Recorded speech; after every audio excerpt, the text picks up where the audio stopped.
Good evening शुभ सन्ध्या and welcome to 5 minute school 5 minute school आजकल क्लासे प्रत्येक के स्वागत जानाई। आज के मिसलेनियास क्लार्कशिप इंटीग्रेटेड बैचेर जोन्नो एक क्लास नेब, छोट्ट क्लास भारतेर अर्थनीति बा इंडियन इकोनमी रिलेटेड, जेटा होच्छे पंचबार्षिकी परिकल्पना। एक समय छिलो अदूर अतीतेई, खूब बेशी दिन हयनि, 2017 साल पर्यन्त भारतवर्षेर अर्थनीति এই पंचबार्षिकी परिकल्पनार धारणार ओपर प्रतिष्ठित छिलो। आजकेर क्लासे आमरा बीसीएस एर मतो डब्ल्यूबीसीएस एर मतो बिराट डेप्थे पढ़बो ना, शुधु যতটুকু জানা দরকার মিসলেনিয়াস ক্লার্কশিপের জন্য যে যে ইনফরমেশন সেগুলোই তোমাদের সঙ্গে শেয়ার করব। এরকম ক্লাস আগেও নিয়েছি, তবে আজকের ক্লাসটা একটু অন্যরকম হতে চলেছে। একটু মন দিয়ে শোনো, চোখ বন্ধ করে বা চোখ খুলে শোনো, তুমি খুব ভালো করে বুঝতে পারবে। আর কয়েকদিন ফুড এসআই এর জন্য একটুখানি প্রত্যেকের গোলমাল হয়েছে, কারণ মিসলেনিয়াস ক্লার্কশিপ ব্যাচের ছেলেমেয়েরাও ফুড এসআই এক্সামে দেওয়ার জন্য ফুড এসআই এ বেশি করে ফোকাস করেছে। কাজেই এই যে অফ ফোকাসের জায়গাটা, এর মানেই কিন্তু সব শেষ হয়ে গেল, সব কিছু পিছিয়ে গেল, এরকম কিছু নয়। মিসলেনিয়াস ক্লার্কশিপে আজ থেকে ফোকাস করো এবং পরবর্তী যে এক্সামগুলো আছে সেগুলোতে প্রত্যেকটাতে আজ থেকে ফোকাস করা শুরু করো। ভারতবর্ষে একটা নির্দিষ্ট সময়ে আমরা খুব ভালো করে একটুখানি যদি দেখি যে 1947 সালে ভারতবর্ষ স্বাধীন হলো, তবে ক্ষমতার হস্তান্তর হতে আরেকটু সময় লাগলেও 1947 থেকে 2017 পর্যন্ত ভারত কিন্তু চলতো পরিকল্পনা করে যে কি করব কি না করব। অ্যাকচুয়াল আমরা মধ্যবিত্ত পরিবারে যারা জন্মেছি তারা জানো পরিকল্পনার কতটা গুরুত্ব আছে। এটি শুধুমাত্র ভারতের অর্থনীতি, ভারতীয় অর্থনীতি, আমি লিখেও দিচ্ছি,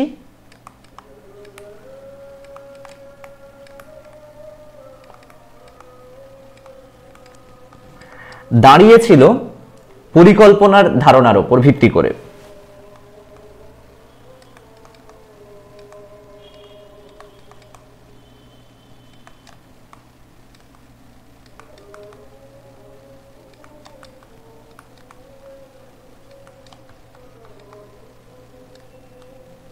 বা নির্ভরশীল ছিল আমরা লিখতে পারি।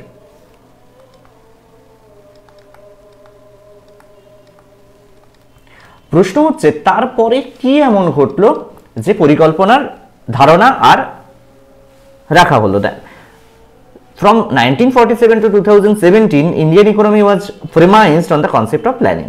কিন্তু তারপর কি হলো? শুধু তার পরে নয়, 1951 সাল প্রথম যদি আমি দেখি, প্রথমবার পরিকল্পনা শুরু করা হলো 1951-এ। 1947 থেকে যদিও পরিকল্পনার ধারণা ছিল, প্রথমবার পঞ্চবার্ষিকী এই পরিকল্পনা, এই যে পরিকল্পনার কথা বলছি, এটা বেসিক্যালি দুরকমভাবে হয়েছে। বেশিরভাগটাই হয়েছে পঞ্চবার্ষিকী পরিকল্পনা, সবগুলো নয়, এখানে কিন্তু খেয়াল করো, বেশিরভাগই হয়েছে পঞ্চবার্ষিকী পরিকল্পনা বা 5 ইয়ার প্ল্যানিং। এবং কিছু কিছু ক্ষেত্রে পঞ্চবার্ষিকী পরিকল্পনাকে ছুটি দিয়ে বার্ষিক পরিকল্পনা বা পরিকল্পনার ছুটি, এরকম ধারণাগুলোও এসেছিল। কি হলো 1947-এর পরে, 2017-র পরে কি হলো না, এই যে পঞ্চবার্ষিকী পরিকল্পনা, এটা পরিচালনার দায়িত্ব তো কাউকে না কাউকে নিতে হবে। একটা দেশে পরিকল্পনা রয়েছে, সেটা পরিকল্পনা কে করবে, সেটা ডেভেলপ কে করবে, এক্সিকিউট কে করবে, মনিটর কে করবে, এটার জন্য একটি প্রতিষ্ঠান দায়বদ্ধ ছিল 2014 সাল পর্যন্ত, যেটির নাম হচ্ছে পরিকল্পনা কমিশন, বা ইংরেজিতে যেটাকে আমরা বলছি প্ল্যানিং কমিশন। কমিশন স্পেলিংটা একটু ঠিক করে দেখবে, COMMISSION। এই কমিশন বানান কিন্তু অনেকে আমরা ভুল লিখি, এই রকম স্পেলিংগুলো লিখতে দেয় কিন্তু কেপি এক্সামগুলোতে। এই প্ল্যানিং কমিশন কাজ শুরু করে ইন দ্য ইয়ার 1951, যখন প্রথম পঞ্চবার্ষিকী পরিকল্পনা কার্যকর করা হয়। এবং সেখান থেকে 2014 সালে প্ল্যানিং কমিশনের ক্ষমতা রদ করে দেওয়া হয় এবং প্ল্যানিং কমিশন ভেঙে দেওয়া হয়। 2014 সালে নরেন্দ্র মোদী নতুন সরকার গঠন করার পরে প্ল্যানিং কমিশন উঠিয়ে দেওয়া হয় এবং সেখান থেকে প্রতিষ্ঠিত হয় অন্য একটি প্রতিষ্ঠান, নীতি আয়োগ। দুটোর মধ্যে পার্থক্য কি না, প্ল্যানিং কমিশন কোনো একটা পরিকল্পনা করার পরে সেটির জন্য বরাদ্দকৃত যে টাকা সেটা নিজেরাই ঘোষণা করতে পারতো বা নিজেরাই সেটা গ্র্যান্ট করতে পারতো, যে এই পরিমাণ টাকা পরিকল্পনা করা হয়েছে, এটা গ্র্যান্ট করা হবে। সেক্ষেত্রে অর্থ মন্ত্রকের নতুন করে কিছু করার ছিল না।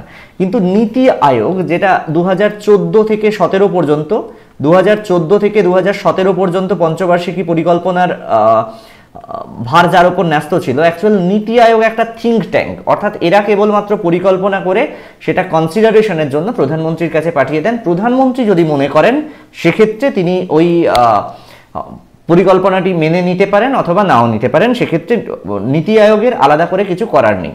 প্ল্যানিং কমিশনের কোনো পরিকল্পনা যদি না মেনে নেওয়া হতো বা সেটাই যদি না অর্থ বরাদ্দ করা হতো, সেক্ষেত্রে প্ল্যানিং কমিশন কড়া ব্যবস্থা নিতে পারতেন, কিন্তু নীতি আয়োগের ক্ষেত্রে সেরকম কিছুই করার নেই। এবার দেখো এই প্ল্যানিং কমিশনের তিনটে জিনিস এখানে একটুখানি বলে দিই। প্ল্যানিং কমিশনে পদাধিকার বলে চেয়ারম্যান হতেন। পদাধিকার বলে চেয়ারম্যানকে আমরা ইংরেজিতে বলি এক্স অফিসিও চেয়ারম্যান। যেখানেই এক্স অফিসিও দেখবে তার মানে হচ্ছে পদাধিকার বলে, ঠিক আছে। এক্স অফিসিও চেয়ারম্যান হতেন দেন পিএম, অর্থাৎ তৎকালীন প্রাইম মিনিস্টার, ঠিক আছে, প্রাইম মিনিস্টার অফ ইন্ডিয়া। এটা কিন্তু তোমাদের খেয়াল রাখতে হবে। প্ল্যানিং কমিশনের চেয়ারম্যান হতেন প্রাইম মিনিস্টার। একজন মনোনীত ডেপুটি চেয়ারম্যান থাকতেন, মানে নমিনেটেড, যিনি একজন ক্যাবিনেট মন্ত্রীর সমকক্ষ ছিলেন। আবারও যেটা বললাম, তাহলে কি হলো, ভারতে মোট কতগুলো পঞ্চবার্ষিকী পরিকল্পনা তৈরি করা হয়েছিল বা কতগুলো পঞ্চবার্ষিকী পরিকল্পনা হয়েছে। এই প্রসঙ্গে মনে রাখবে মোট পঞ্চবার্ষিকী পরিকল্পনার সংখ্যা 12টি। 2017 সালে 12তম বা দ্বাদশ পঞ্চবার্ষিকী পরিকল্পনা শেষ হওয়ার সাথে সাথে পঞ্চবার্ষিকী পরিকল্পনাকে ছুটি দিয়ে দেওয়া হয়। এই যে নীতি আয়োগ, এটাকে বলা হয় একটা থিঙ্ক ট্যাঙ্ক। থিঙ্ক ট্যাঙ্কের সঙ্গে প্ল্যানিং কমিশনের পার্থক্য কি আমি আবার বললাম। থিঙ্ক ট্যাঙ্ক কেবলমাত্র চিন্তা করে রিপোর্ট তৈরি করবে এবং সেটা প্রধানমন্ত্রীর কনসিডারেশনের জন্য পাঠিয়ে দেবেন, ঠিক আছে, এটা খেয়াল রাখবে। নীতি আয়োগের সম্পূর্ণ নাম অনেক সময় এক্সামে আসে। নীতি Aayog stands for what? Niti Aayog stands for national institution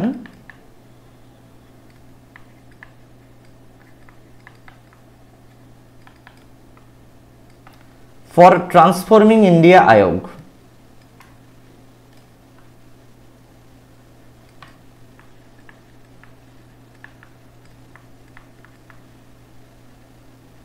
national institution for transforming India Aayog, এটাকে বলা হয় নীতি আয়োগ। খুব ভালো করে শোনো, আমি যেটা লিখে দেবো সেগুলো শুধু সেটুকু পড়লেও তোমার হয়ে যাবে। আমি বললাম মোট 12টি পঞ্চবার্ষিকী পরিকল্পনা হয়েছিল, মোট 12টি পঞ্চবার্ষিকী পরিকল্পনা হয়েছিল। কিন্তু আমি যখন বলছি যে 1947 থেকে 2017, আরেকটা কথা তোমাদের বলে দিই, একটা প্রশ্ন আসে। এই 1948 সালেই কিন্তু ভারতবর্ষের প্রথম শিল্পনীতি ঘোষিত হয়, যেটা প্রথম পঞ্চবার্ষিকী পরিকল্পনা কার্যকর হওয়ার সাথে সাথে, তার মানে 1951 সালে প্রথমবার কার্যকর করে দেওয়া হয়। আমি যদি একটু বলি যে পঞ্চবার্ষিকী পরিকল্পনাগুলো কিভাবে ছিল, না প্রথম পঞ্চবার্ষিকী পরিকল্পনা, আমি ওপরটা একটু লিখে নিই যে পঞ্চবার্ষিকী পরিকল্পনার সময়কাল।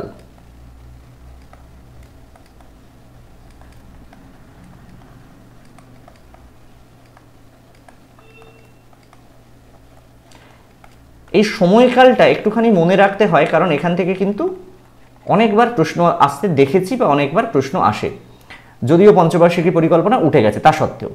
এটা দেখো, প্রথমবার পঞ্চবার্ষিকী পরিকল্পনা কবে হলো, না প্রথম পঞ্চবার্ষিকী পরিকল্পনা কার্যকর করা হয় 1951 সালে। এবার 51 থেকে কার্যকর হওয়া 5 বছর হবে, তার মানে 1951 থেকে 1956 পর্যন্ত এই 5 বছর চলবে।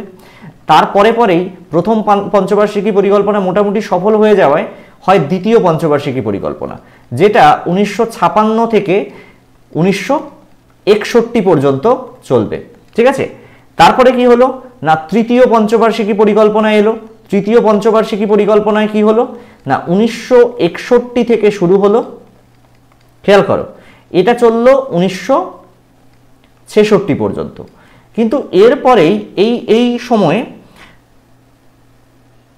দেখা গেল কিছু গোলযোগ তৈরি হয়েছে, প্ল্যানিং কিছু ভুল হয়েছে বা ভুল হয়নি বা যাই হয়েছে, কোনো না কোনো কারণে একটা ম্যাসাকার হলো। কি ধরনের ম্যাসাকার, না ঠিক সফল হলো না প্ল্যানটা, বেশ কিছু ক্ষতির সম্মুখীন হতে হলো। সেজন্য প্ল্যান হলিডেজ বা পরিকল্পনার ছুটি এলো 3 বছরের জন্য। পরিকল্পনার ছুটি প্রকৃতপক্ষে কি, না 3টে বার্ষিক পরিকল্পনা। আমি আবারও বলছি, পরিকল্পনার ছুটি প্রকৃতপক্ষে 3টে বার্ষিক পরিকল্পনা। কবে থেকে, না 1966 থেকে 67, 67 থেকে 68 এবং 68 থেকে 69। আমি এখানে 3টে বার্ষিক পরিকল্পনাকে একত্রে 1966 থেকে 69 পর্যন্ত পরিকল্পনার ছুটি বলে বর্ণনা করলাম। তারপর আবার চতুর্থ পঞ্চবার্ষিকী পরিকল্পনা আনা হলো। চতুর্থ পঞ্চবার্ষিকী পরিকল্পনা 1969 সালে চালু করা হলো এবং 5 বছর মানে 1974 এই পর্যন্ত কার্যকর ছিল। তারপরে পঞ্চম পঞ্চবার্ষিকী পরিকল্পনা আনা হলো। পঞ্চম পঞ্চবার্ষিকী পরিকল্পনা কি হলো? 1974 সালে চালু করা হলেও যখন চালু করা হয় তখন জাতীয় কংগ্রেস সরকারে ছিল। কে সরকারে ছিল? জাতীয় কংগ্রেস সরকারে ছিল। কিন্তু দেখা যায় 1974 সালে জাতীয় কংগ্রেস সরকারে থাকলেও 1978-এ সরকার বদল হয়ে যায়। মোরারজি দেশাইয়ের নেতৃত্বাধীন সরকার ক্ষমতায় চলে আসে এবং কি হয় না 1978 সালে এই পরিকল্পনা ছুটি দিয়ে দেওয়া হয়, এই পরিকল্পনা বন্ধ করে দেওয়া হয় এবং নতুন করে একটা পঞ্চবার্ষিকী পরিকল্পনা ঘোষিত হয়। ভালো করে শোনো, এখানে কি হলো, আগে পরিকল্পনা শেষ করে দিয়ে নতুন করে একটা পঞ্চবার্ষিকী পরিকল্পনা শুরু করা হয়, যেটাকে আমরা রোলিং প্ল্যান নামে জানবো। কি নামে জানবো? Rolling plan. ভালো করে বোঝো, রোলিং প্ল্যান। এটা প্রকৃতপক্ষে রোলিং প্ল্যান হিসেবে চালু হয়নি, এটা চালু হয়েছিল একটা পঞ্চবার্ষিকী পরিকল্পনা হিসেবে।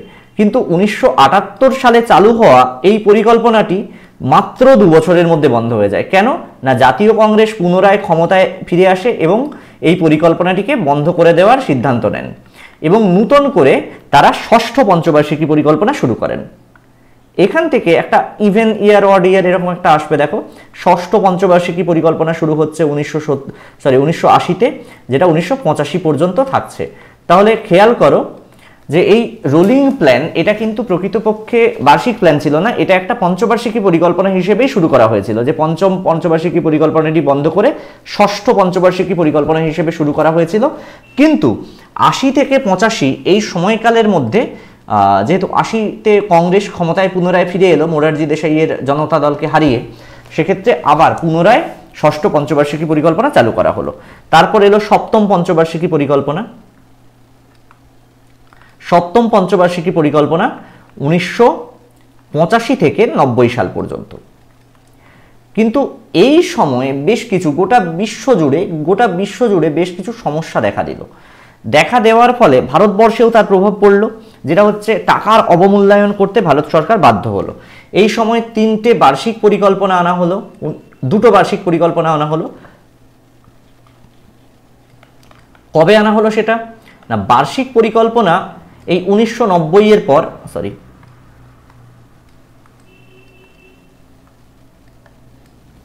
1990 থেকে 1991 এবং 1991 থেকে 92। আমি 1990 থেকে 1992 লিখে দিচ্ছি একসঙ্গে লেখার সুবিধার জন্য। 2টো বার্ষিক পরিকল্পনা নেওয়া হলো। তারপর অষ্টম পঞ্চবার্ষিকী, এইখানে এলপিজি নীতি আছে যেটা আমরা পরবর্তীতে পড়ব। এরপর অষ্টম পঞ্চবার্ষিকী পরিকল্পনা চালু করা হয় 1992 সালে এবং সেটা চলে 1997 সাল পর্যন্ত। এইখানে ভারতবর্ষের অর্থনীতিতে বেশ কিছু পরিবর্তন করা হয়। এখানে বলা হয় এই পঞ্চবার্ষিকী পরিকল্পনা এলপিজি, দ্যাট ইজ লিবারালাইজেশন বা মুক্তায়ন, বিশ্বায়ন এবং প্রাইভেটাইজেশন বা ব্যক্তিগতকরণ বা প্রাইভেটাইজেশন করা হয়, ঠিক আছে। এবং এরপরেই আসে নবম পঞ্চবার্ষিকী পরিকল্পনা, যেটা 1997 থেকে 2002 পর্যন্ত। তারপর দশম পঞ্চবার্ষিকী পরিকল্পনা, আর কোনো কিছু ভুলদোষ নেই, যেটা 2002 থেকে চলে 2007 সাল পর্যন্ত। এরপর একাদশ, 11তমকে বলা হয় একাদশ বা 11th 5 ইয়ার প্ল্যান, যেটা হয় 2007 সাল থেকে 2012 সাল পর্যন্ত। তারপর হয় দ্বাদশ পঞ্চবার্ষিকী পরিকল্পনা, যেটা 2012 থেকে 2017 পর্যন্ত কার্যকর ছিল। হয়ে গেল। তাহলে পঞ্চবার্ষিকী পরিকল্পনার সময়কালটা আমি তোমাদের বলে দিলাম। বলা হয় পঞ্চবার্ষিকী পরিকল্পনা হচ্ছে কেন্দ্রীভূত এবং জাতীয় অর্থনৈতিক প্রকল্প। এবারে কি হলো না, এই জায়গায় কোন পঞ্চবার্ষিকী পরিকল্পনা থেকে কি মনে রাখবে সেটা তোমাদের একটুখানি বলে দেব। প্রকৃতপক্ষে এই পঞ্চবার্ষিকী পরিকল্পনার জন্য রেসপন্সিবল কে ছিল? কে প্রথম পঞ্চবার্ষিকী পরিকল্পনার কথা বলেন না?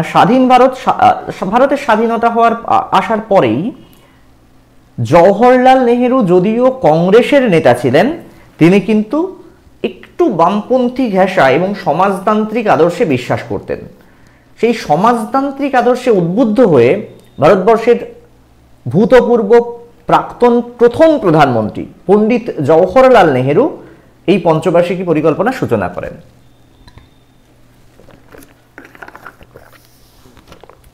আমি সময়কালগুলো অলরেডি লিখে দিয়েছি, এবার তোমাদের কি কি মনে রাখতে হবে সেটা একটু বলে দিচ্ছি।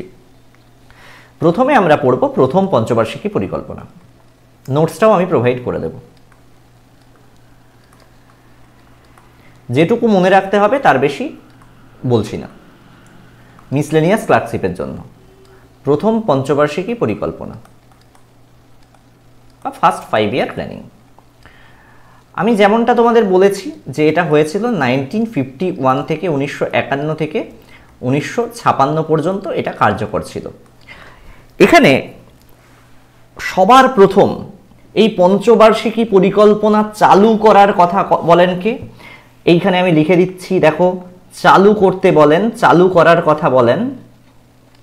স্বাধীন ভারতের সংসদে প্রথম চালু করার প্রস্তাব দেন JL নেহেরু, পণ্ডিত জওহরলাল নেহেরু, যেমনটা আমি বললাম সমাজতান্ত্রিক আদর্শে উদ্বুদ্ধ হয়ে। তাহলে কার্যকর হলো কবে? 1951 সালে। এটাকে মার্ক করে আমি লিখে দিচ্ছি, দেখো, কার্যকর হয় 1951 সালে। এই সময় একটা জিনিস, আরেকটা জিনিস কার্যকর হয়। কি কার্যকর হয়? আরেকটা জিনিস কার্যকর হয়, সেটি হচ্ছে ভারতের প্রথম শিল্পনীতি।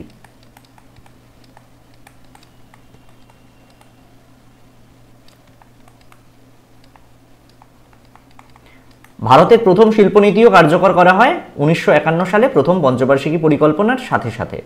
এই শিল্পনীতি নিয়ে দুটো ইনফরমেশন একটু জেনে রাখবে। এটার ঘোষণা হলো কবে? না, এটার ঘোষণা হয় বা ঘোষিত হয়, যাই হোক, ঘোষণা হয় 1948 আর কার্যকর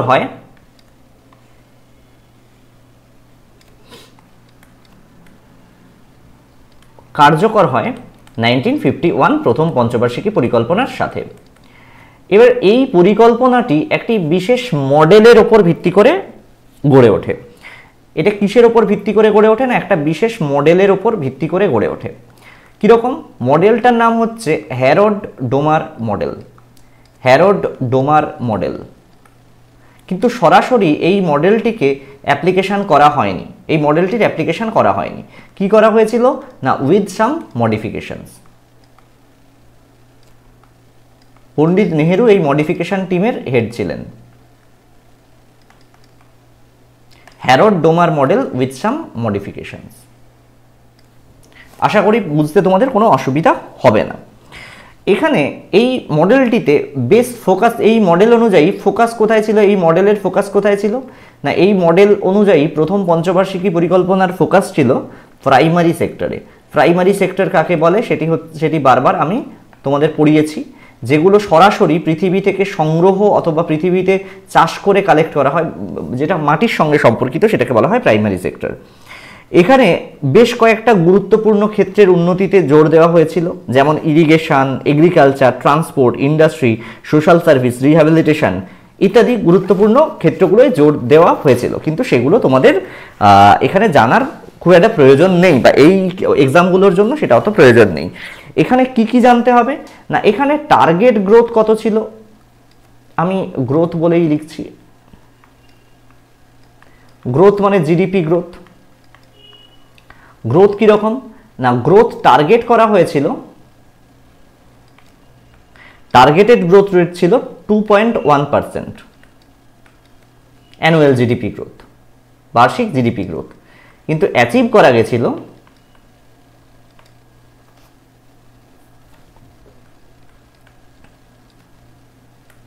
3.6%। তাহলে বেশ সাকসেসফুল বলেই ধরে নিতে হবে। যে সময় ভারত স্বাধীন হলো, আজকের মতো তো ছিল না, সেই অনুন্নত ভারতেও এরকম গ্রোথ, যেটা কিন্তু সবার মোটামুটি গোটা বিশ্বের কাছে উদাহরণ হয়ে গেছিল। এই সময় পার ক্যাপিটা ইনকাম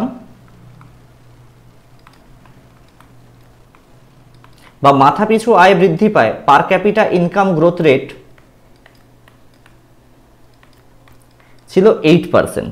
ঠিক আছে, 8%। এই জিনিসটা কিন্তু তোমাদের মনে রাখতে হবে। আর মনে রাখতে হবে যে আমি পার বানানটা ভুল লিখেছি। ঠিক আছে, এখানে আরও কয়েকটা জিনিস মনে রাখবে। এখানে প্রথম পঞ্চবার্ষিকী পরিকল্পনার সঙ্গে সাযুজ্যপূর্ণ, যেটি হচ্ছে র্যাপিড পপুলেশন গ্রোথ।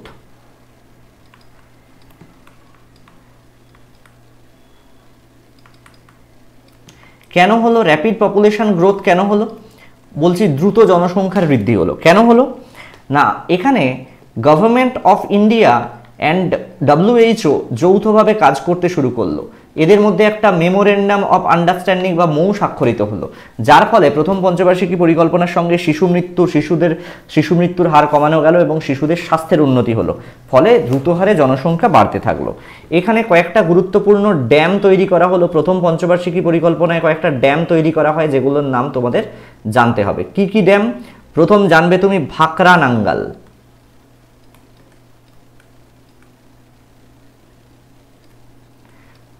হীরাকুদ,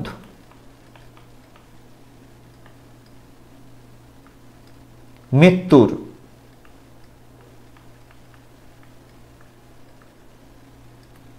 এবং ডিভিসি ড্যামস বা দামোদর ভ্যালি কর্পোরেশনের যে ড্যামগুলো। ঠিক আছে, এই চারটে ড্যামের নাম একটুখানি মনে রাখতে হবে। তাহলে এই গেল প্রথম পঞ্চবার্ষিকী পরিকল্পনা। আর 3টে থেকে 4টে ইনফরমেশন প্রথম পঞ্চবার্ষিকী পরিকল্পনার সময় একটু বলে দিচ্ছি, যেগুলো নেহেরুর কৃতিত্ব বলে ধরে নেওয়া যেতে পারে। যেটির মধ্যে প্রথমটি হচ্ছে 5 নম্বরের 5টা IIT প্রতিষ্ঠিত হয়, ইন্ডিয়ান ইনস্টিটিউট অফ টেকনোলজি, যেগুলো এখন তার স্যাটেলাইট ক্যাম্পাস পর্যন্ত প্রতিষ্ঠা করছে। 5টা IIT প্রতিষ্ঠা করা হয়। এই সময় তৈরি করা হয় UGC, ইউনিভার্সিটি গ্র্যান্ট কমিশন তৈরি করা হয়, এবং 5টা লৌহ আকরিক শিল্প স্থাপনের চুক্তি স্বাক্ষর করা হয়েছিল। 5টি লৌহ আকরিক শিল্প স্থাপনের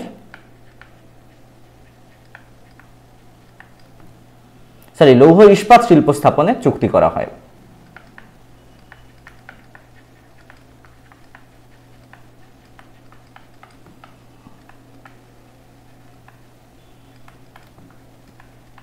ঠিক আছে, 5টা লৌহ ইস্পাত শিল্প স্থাপনের চুক্তি করা হয়। মনে রাখবে, এই প্রথম পঞ্চবার্ষিকী পরিকল্পনার সময়ের আরেকটা গুরুত্বপূর্ণ ইভেন্ট রয়েছে, যেটি হচ্ছে দ্বিতীয় পঞ্চবার্ষিকী পরিকল্পনার মডেল তৈরি।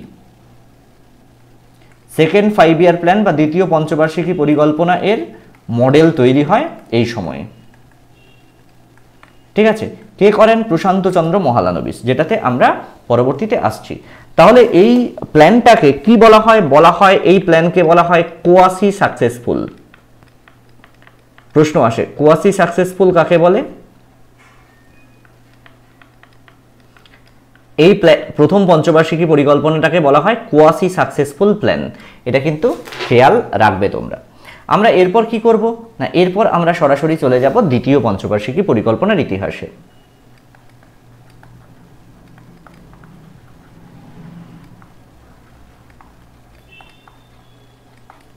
দ্বিতীয় পঞ্চবার্ষিকী পরিকল্পনায় চলে যাব।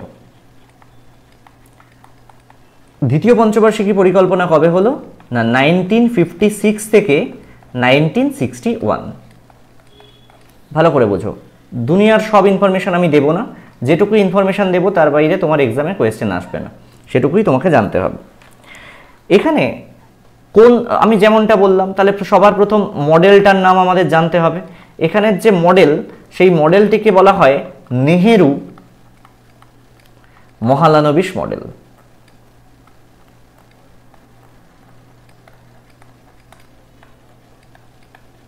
কিন্তু 2014 সালের পর থেকে এই মডেলটার নাম মোটামুটি আমরা নেহেরু মহালানবিশ মডেল বলছি না। নেহেরুকে বাদ দেওয়ার একটা চেষ্টার সঙ্গে এটাকেও আমরা নাম বাদ দিয়ে দিয়েছি, নাম হয়ে গেছে মহালানবিশ মডেল।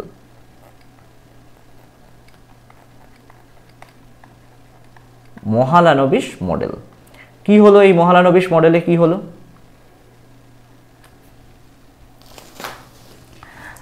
না, এই মহালানবিশ মডেল থেকে কি কি মনে রাখবো না, Mahalanobis model prepared by,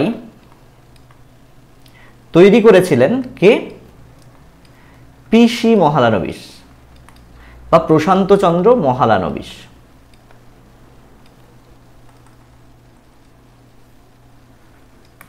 PC Mahalanobis. প্রশান্ত চন্দ্র মহলানবিশ কার নির্দেশে তৈরি করেন? না, on instruction of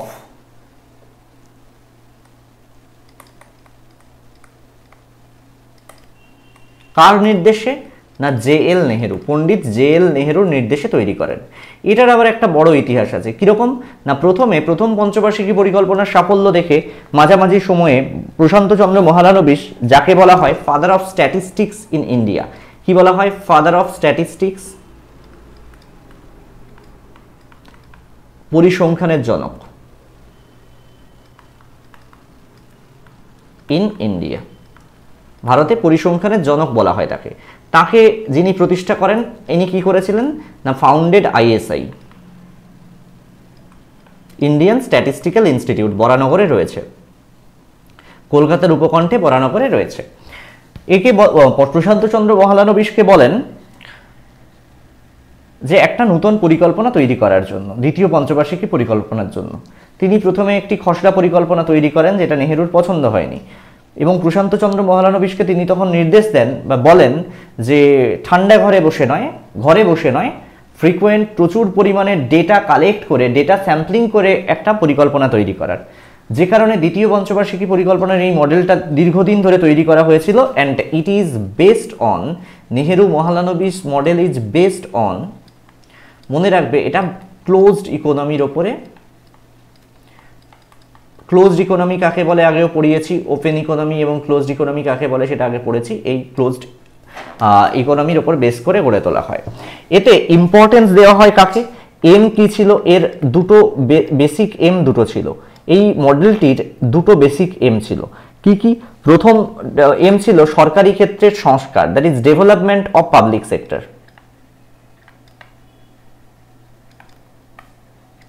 development of public sector.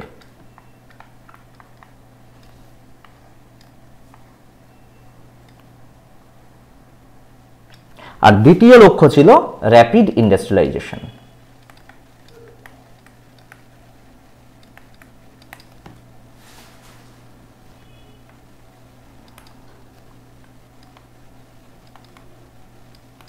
ঠিক আছে, এই দুটো জিনিস একটুখানি লক্ষ্য রাখতে হবে। এটা 1953 সালের সময় মোটামুটি তৈরি হয় মোটামুটি 1953 সালের সময়। এই সময় ভারতবর্ষ বেশ কিছু এইচইপি তৈরি করা হয়। এইচইপি মানে কি? হাইডেল ইলেকট্রিক প্রজেক্ট বা হাইড্রো পাওয়ার বা জলবিদ্যুৎ প্রকল্প, হাইড্রো ইলেকট্রিক প্রজেক্টস।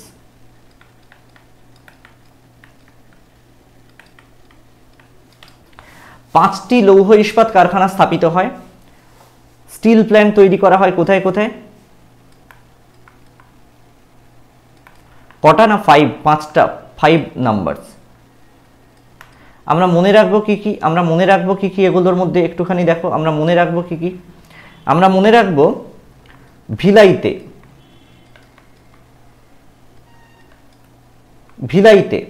ভিলাইতে তৈরি হলো, দুর্গাপুরে লৌহ ইস্পাত কারখানা স্থাপিত হলো,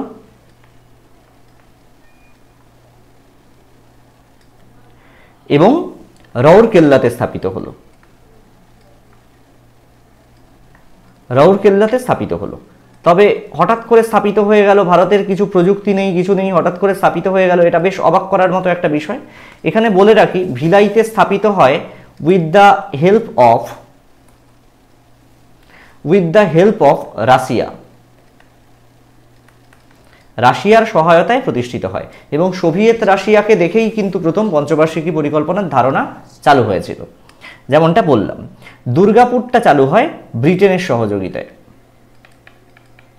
প্রযুক্তিগত এবং আর্থিক সহায়তা ব্রিটেনের, এবং জার্মানির সহায়তায় রাউরকেল্লাতে লৌহ ইস্পাত কারখানা স্থাপিত হয়।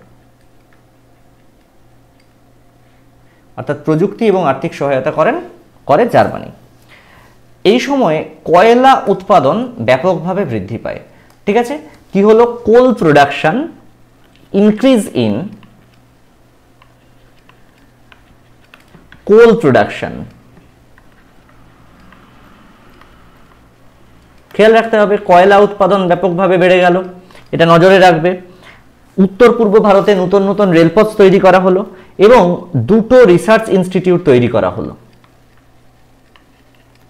রিসার্চ ইনস্টিটিউট দুটো, 2 নম্বরস বলে আমি এখানে লিখে দিচ্ছি, দুটো রিসার্চ ইনস্টিটিউট তৈরি করা হলো। কি কি? একটা হচ্ছে TIFR, নাম কি? TIFR, that is tata institute of fundamental research, এবং আরেকটি হচ্ছে AEC, atomic energy commission of India, AECI বা AEC। দুটোর নামই আমি লিখে দিচ্ছি এখানে। একটা হচ্ছে tata institute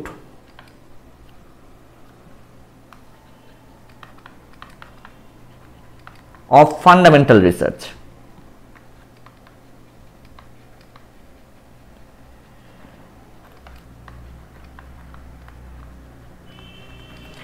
AEC, that is Atomic Energy Commission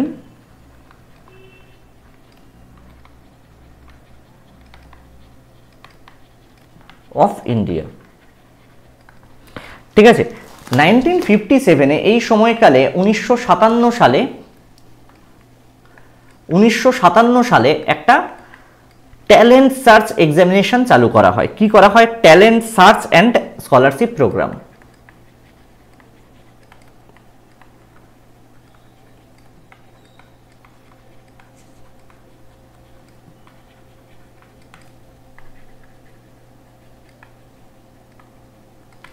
ঠিক আছে, কেন না? নিউক্লিয়ার পাওয়ারের বিষয়ে মেধাবী ছাত্রছাত্রীদের ট্রেনিং দেওয়ার জন্য। এই সময় দুটো প্রবলেম অ্যারাইজ হয়, 2 মেজর প্রবলেমস। কি কি প্রবলেম? আমি এই জায়গাটায় মেজর প্রবলেমগুলো, 2 মেজর প্রবলেমস কি কি প্রবলেমস দেখা দিল? আমি বলছি দুটো মেজর প্রবলেম দেখা দিল। এবার তোমরা বলবে কি কি? একটা হচ্ছে প্রাইস রাইজ, যেখানে সরকার হাল ছেড়ে দিয়েছিল, দ্রব্যমূল্য ব্যাপক হারে বৃদ্ধি পেতে থাকে বর্তমান পাকিস্তানের মতো, এবং দ্বিতীয় হয় ফরেন এক্সচেঞ্জ ক্রাইসিস। পাকিস্তান আজকে যে ফেজটা থেকে পাস করছে, আমরা তখন সেখানে ওই সময় সেই ফেজ থেকে পাস করেছি, ফরেন এক্সচেঞ্জ ক্রাইসিস।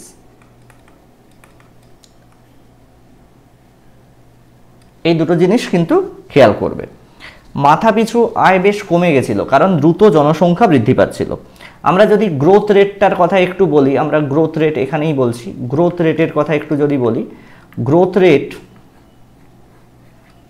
আমরা টার্গেট করেছিলাম, টি ফর টার্গেট করেছিলাম 4.5%।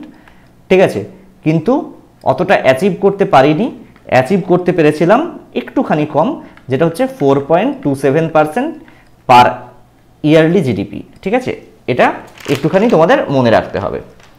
দ্বিতীয় পঞ্চবার্ষিকী পরিকল্পনা সম্পর্কে এটুকু জানলেই হয়ে যাবে। আমরা আজকে 3টে পঞ্চবার্ষিকী পরিকল্পনা অন্তত পড়ব, কাজেই তৃতীয় পঞ্চবার্ষিকী পরিকল্পনাটি একটুখানি বলে দিই। যত বেশি এগোবে, যেমন ধরো পঞ্চম, ষষ্ঠ, সপ্তম, এগুলো থেকে খুব বেশি পড়ার নেই, প্রথম 3টে থেকে অনেকটাই পড়তে হয়। তৃতীয় পঞ্চবার্ষিকী পরিকল্পনা,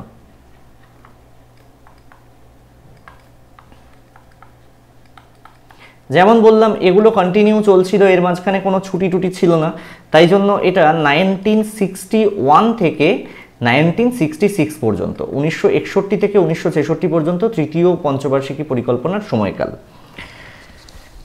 এই সময়ের মূল লক্ষ্যই ছিল, আমি যদি একটু তোমাকে সবার প্রথম যেমনটা বলছিলাম মডেলটা একটু বলে দিই।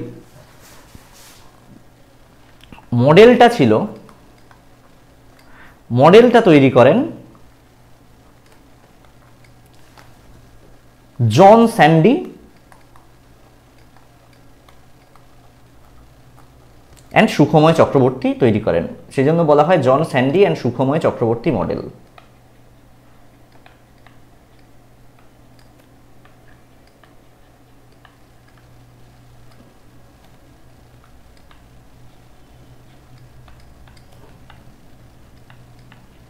এটা একটু খেয়াল রাখবে। আর এই মডেলটাকে একটা বিশেষ নামে ডাকা হয়, যেটি হচ্ছে গ্যাডগিল যোজনা। কি বলা হয়? নেমড অ্যাজ গ্যাডগিল যোজনা।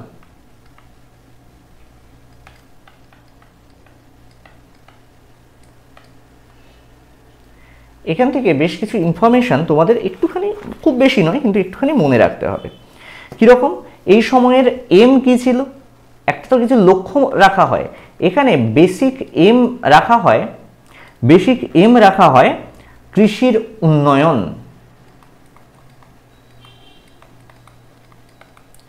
কৃষির উন্নয়নের মধ্যেও যেটাকে সব থেকে গুরুত্ব আরোপ করা হয় সেটি হচ্ছে গমের উৎপাদন বৃদ্ধি।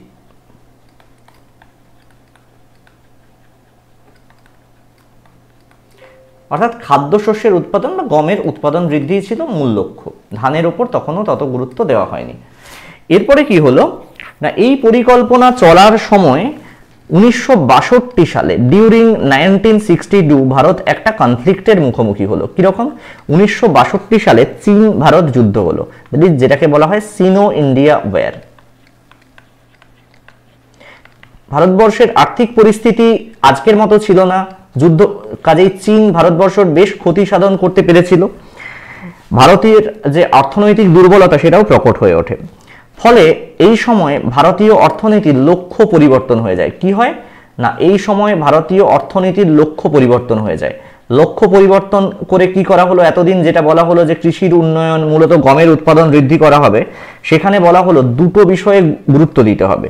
একটি হচ্ছে ডিফেন্স ইন্ডাস্ট্রি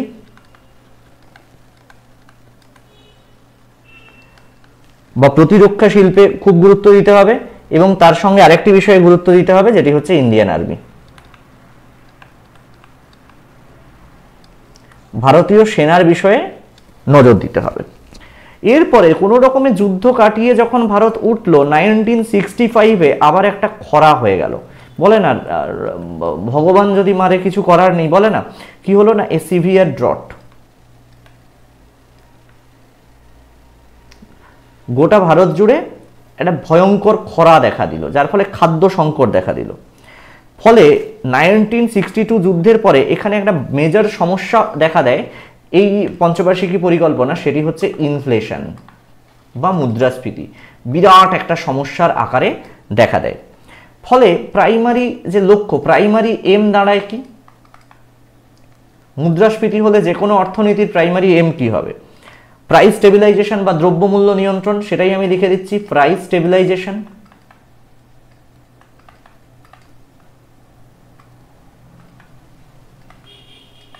বা দ্রব্যমূল্য নিয়ন্ত্রণ। এই সময় অনেকগুলো ড্যাম বা বাঁধ তৈরি করা হয়েছিল, যেগুলো থেকে খুব একটা প্রশ্ন আসে না। অনেকগুলো সিমেন্ট ও সার কারখানা স্থাপিত হয়, আমি লিখেও দিচ্ছি কি কি হলো। ড্যাম তৈরি করা হলো, সিমেন্ট অ্যান্ড ফার্টিলাইজার ইন্ডাস্ট্রি তৈরি হলো,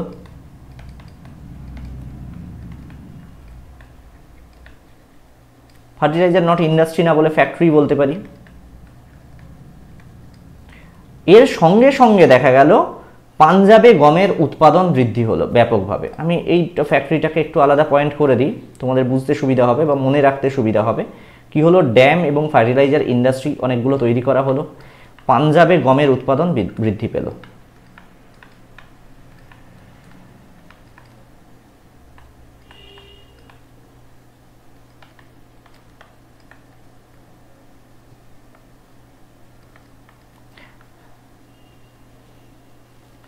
গ্রামে নতুন নতুন প্রাইমারি স্কুল স্থাপন করা হলো, কাজে এটা মনে রাখবে, গ্রামে নতুন নতুন প্রাইমারি স্কুল স্থাপিত হলো।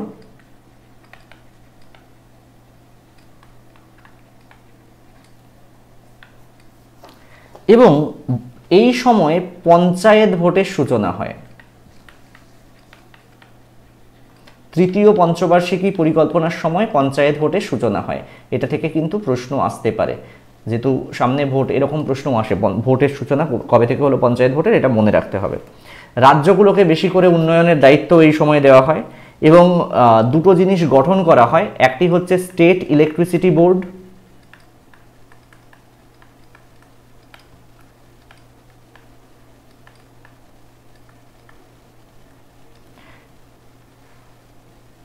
এবং রাজ্যগুলোর হাতে শিক্ষার দায়িত্ব দিয়ে স্টেট সেকেন্ডারি এডুকেশন বোর্ড গঠন করা হয়।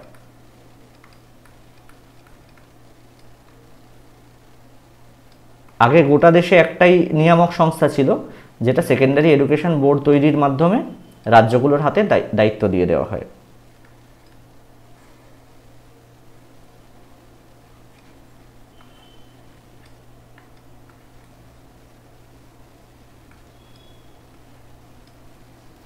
ঠিক আছে, এগুলো একটুখানি মনে রাখতে হবে। মাধ্যমিক এবং উচ্চশিক্ষার দায়িত্ব রাজ্যগুলো পেয়ে গেল। তৈরি করা হলো road transport corporation, that is state. আর কি ফাউন্ড করা হলো, তৈরি করা হলো state road transport corporation.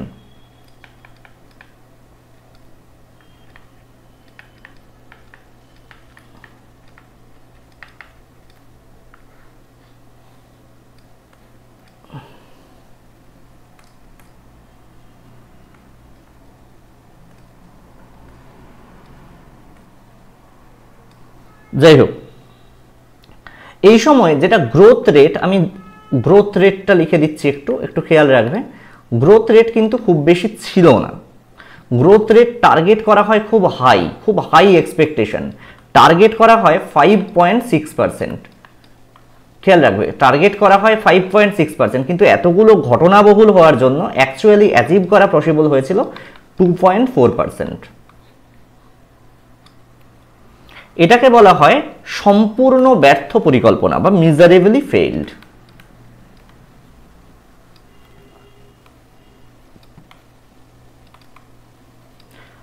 Miserably failed বা সম্পূর্ণ ব্যর্থ পরিকল্পনা।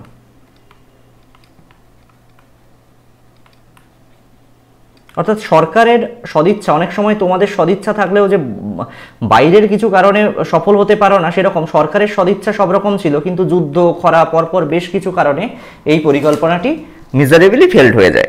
তাও চেষ্টা করলে এগিয়ে যাওয়া যায়। এটা হচ্ছে মিজারেবলি ফেলড পরিকল্পনা। কোন পরিকল্পনাকে বলা হয়, এটা কিন্তু প্রশ্ন আসে। আজকে এই 3টে পরিকল্পনাই পড়াচ্ছি। পরবর্তী দিনে প্ল্যান হলিডে থেকে শুরু করে অষ্টম পর্যন্ত একদিন পড়বো, তারপর নবম, দশম, একাদশ, দ্বাদশ একদিনে পড়বো, অর্থাৎ 3 দিনে পঞ্চবার্ষিকী পরিকল্পনাটি আমরা শেষ করব। আজকে এই পর্যন্তই, দেখা হবে ফ্রি ক্লাসে। ধন্যবাদ।